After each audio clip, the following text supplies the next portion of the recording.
Solid na solid ang naging rendition ni Melody Osoteo nang naririnig mo ba? Kaya siyang nabigyan ng pagkakataong humamon sa kampiyon. Sa laban nila ng kampiyon na si Jassy, si Melody pa rin ang umangat. Kaya siyang hinirang na kampiyon ngayon. Ngayong umaga, magawa kaya ni Melody na may pagpatuloy ang kanyang kampyonato. Ang kanyang kapalaran, tutukan dito sa Tanghalan ng Kampiyon.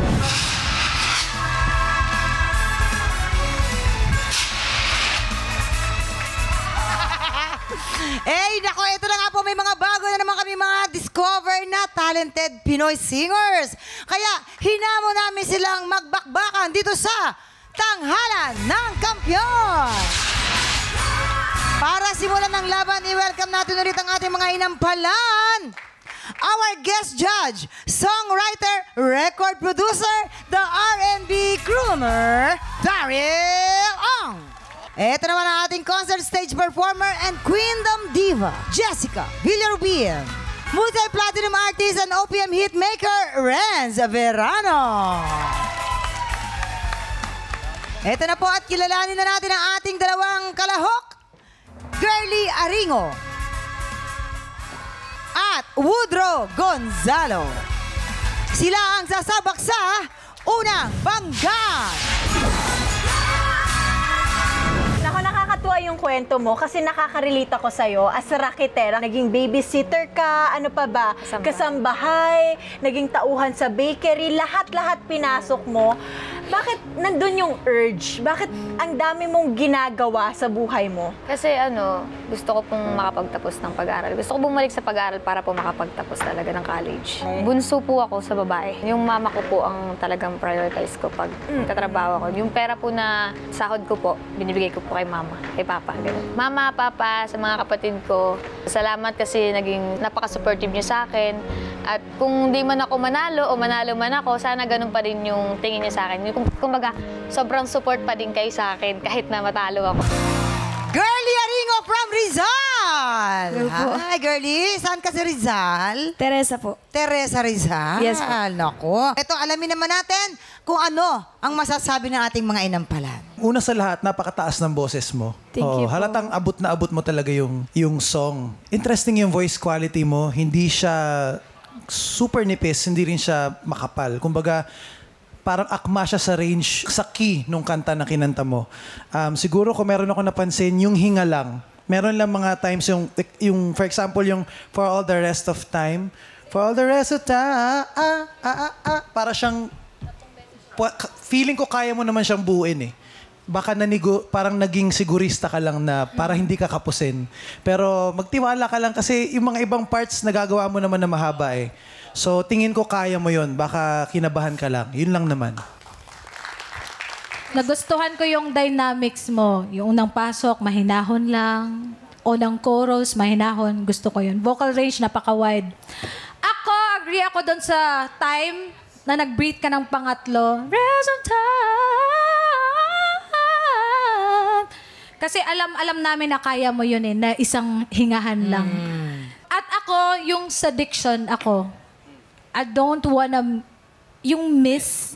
O naging mess. Miss. Pero girly, nagustuhan ko yung performance mo. Thank you. Good luck and God bless. Maganda yung pagkakanta mo, kaya lang ang sa akin, ang hinahanap ko yung style mo. Yung artistry, kailangan ilabas mo yun. Kasi kung gagayahin mo lang yung isang artist, parang napanood na rin namin yung artist na ginaya mo. Yan. Alamin naman po natin kung anong score ang may bibigyan natin mga inampalan. Girly, ang stars na bibigay ko sa'yo ay nandito ngayon sa suot ko. 4, 5, or 3. Yan lang. So, nga, no? 3 stars! Girly, ang stars na ibibigay ko sa'yo ay...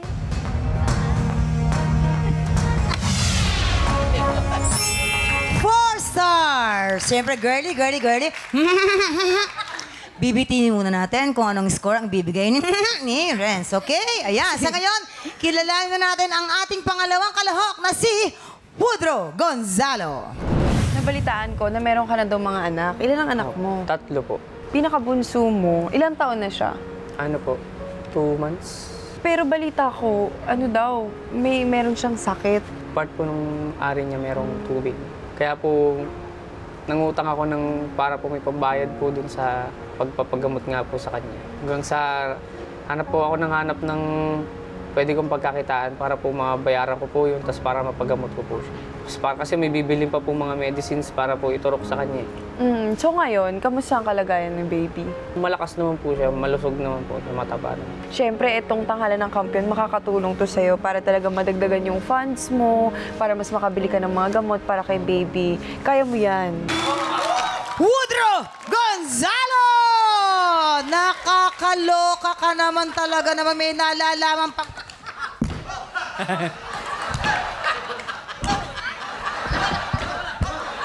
Aba naman! Kaloka! Pero alam nyo ba, eto ang chika, mga tiktropa, ha? Ang ating mga contestant ngayon ay mag-uyab. Mag-uyab, mag-shota, malabidobs.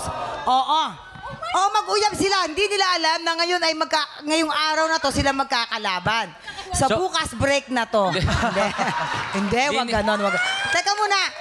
Ha? Uy! Anong nagustuhan mo naman? Ano po, maganda siyempre. Of course. Tapos mabait, tapos magaling po kumanta. How about you, Iha? Ano naman ang meron siya katangian? Magaling din po kasi siya kumanta. Tapos, pogi. Pogi siya sa paningin ko. Oo.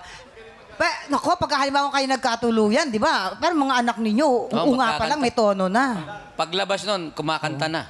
Kaya lang, delikado mapangasawa mo to, hahagis yung mga gamit nyo. Sita! Aabutan ka ng kape. Kita mo, hawak yung baby. Tuwan-tuwa. Tuwan-tuwa. Sige. Nako, bago ko sa tayo mauwi, alamin muna natin kung ano po masasabi ng mga inampalan. Wow, Woodrow! Grabe. Natuwa naman ako dun sa boyfriend-girlfriend pala kayo. Okay, shoutout sa wife ko nanonood, Dea. Ayun, pareho rin kasi nakilala ko yung napangasawa ko sa singing contest din. Kaya nung nanganak siya, yung baby namin paglabas, yung iyak niya, nga. Kumukulat agad. Maalon-alon. May riffs agad. May riffs. Nag-enjoy ako sa performance mo. Meron lang akong tanong. Anong plan B mo kung nahulog yung mic? Nangyari na ba yan? Nangyari na ba sa'yo? Ayun, buti na lang. Baka bisado niya. Kabisado niya. Oy, walang gagawin yun, kundi pupulutin na lang niya. Pero hindi, ang galing. Actually, natutuwa ako pag may napapanood akong singer na halatang nagdumaan sa pag-amateur, tapos dinadala nila yung nuances or yung mga nakagawi ang gestures sa amateur singing contest sa TV. For me, it's a sign of parang, kumbaga, nire-represent mo yung humble beginnings mo. Okay. Na hindi ka nahihiyang dalin sa TV yung yung mga ginagawa mo sa amateur singing contest. For me, para sa akin yun, na-entertain ako. And yung dulo mo, yung placement doon na parang medyo may pagka-classical yung atake mo, yung birit. For me, meron siyang wow factor. Ang galing na-entertain ako sa performance mo. Thank you. Kita mo, natuwa siya, dinala mo daw yung humble beginnings mo. Kaya Jessica, yung humble beginning mo, magdala ka ng... Sample! Ganito yun. Magdala ka ng gamo-gamo, lumunod ka dito. Ay, hindi. May kwento ako dyan. May pagganyan siya, di ba?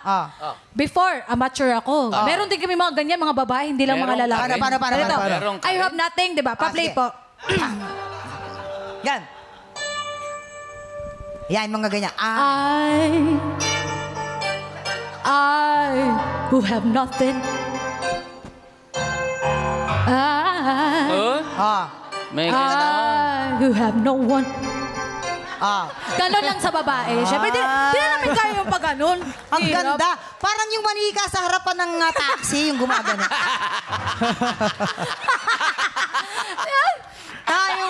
Ewan ko sa inyo. Woodrow! Comment. Grabe naman yung energy mo, Dong. Pasimula hanggang dulo, parang di ka napagod.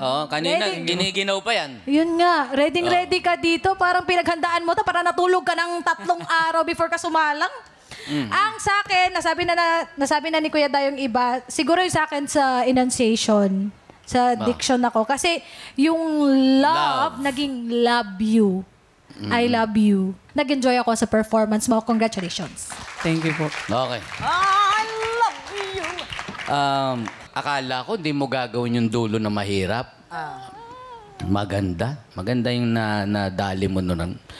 Isa lang uli ang aking i-remind na although medyo na iba naman yung areglo, maganda yung areglo, pero yung treatment pa rin, nandun pa rin yung Tom Jones. Sana nakita ko yung kahit kalahati lang ni Woodrow. Yan. Yun lang. Anong score kaya ang ibibigay ng ating mga inampalan? Woodrow, ito ang stars na ibibigay ko sa iyo ngayon.